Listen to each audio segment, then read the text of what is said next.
And we have Super Vegeta. Vegeta went into the Hyperbot time chamber. You know, Goku was like, "Yes, you can get a year's worth. A year's worth of training in a day." And he's like, "What? Sign me up. Let's go in first. Me and my son. Yeah, I can teach him a thing or two, and we can come out and beat Cell, and you won't even have to go in there." And Goku's like, "Yeah, we'll go in just in case." And he's like, "Okay, whatever." Vegeta gets to the battlefield, and Android 18's like, "No, Vegeta can't beat Cell. He couldn't even beat me."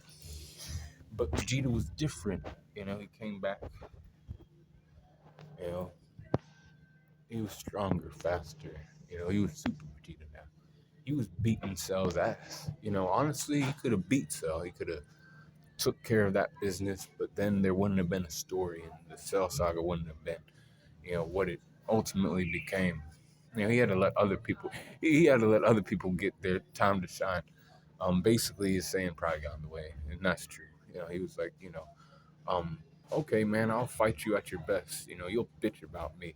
In hell, if I send you there, early, without you fighting at your best. So, go to your, final form or whatever, and then I'll still put belt to ass on you.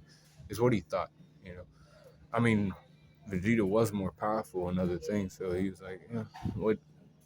He can't be that perfect, but he was. He forced Vegeta into using Final Flash, and that didn't even do anything because Piccolo's Namekian genes kicked in, and he was able to regen from that. Vegeta was like, "Damn, I kind of fucked up."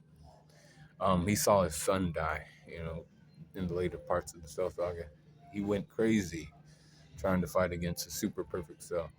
It didn't do anything. He almost got killed, but Gohan saved it. And so how powerful was this Super Vegeta though? He wasn't weak, but he wasn't beating Cell, right? So his strength is 80, or no, 90%. 89 for his speed, 90 for his durability, 90 for his endurance, 90 for his intelligence, 92 for his experience, 91 for his close skills, 92 for his range skills, 86 for his recoup, and an 89 for his hacks. So overall power score is at 89.9 for Super Vegeta during the Cell Saga. Let me know what you think about that in the comments. It'd be cool calling the corner, y'all.